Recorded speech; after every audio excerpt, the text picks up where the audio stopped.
Welcome to Offgrid Victory. So I'm in the orchard and wanted to show you this particular tree. So last year I actually had a lot of losses in trees in this orchard.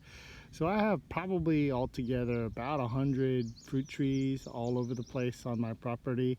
And this main orchard took a big hit. And of course, there were trees that died because of that record drought that we had in the Ozarks, right?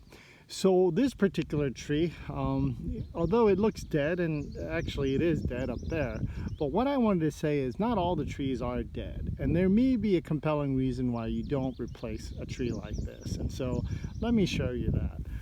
So this was an apple tree and it was doing pretty well. I mean, if you look at the diameter of this tree, I mean, it's about 2 inches or so.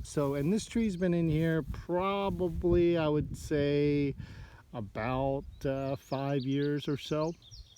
And the top here, clearly it's dead. I mean, it just snaps off, right? So there's no liquid in this tree left. The actual cambium layer is quite dead, and you can see, you know, the outside edge of this, it's all kind of wrinkly and dried up, and yeah, so this tree, at least the top, is dead. And so the question is, do you get rid of this and plant something new? Well, in this particular tree, I don't know if this will pick it up, but there's a little graft portion of it right underneath there. And from that graft, actually, all of this greenery that you see right here is from the rootstock of this grafted tree. And so the question is this: will that actually, you know, give you the kind of fruit tree that you want?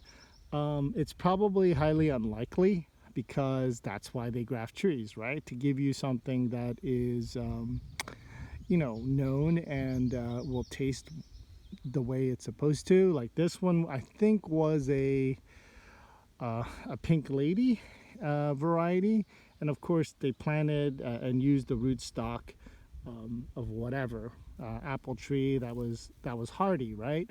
So I really think for most applications, even if you do have the rootstock that is alive, I would just get rid of it and then plant something else, because then you'll know what you get.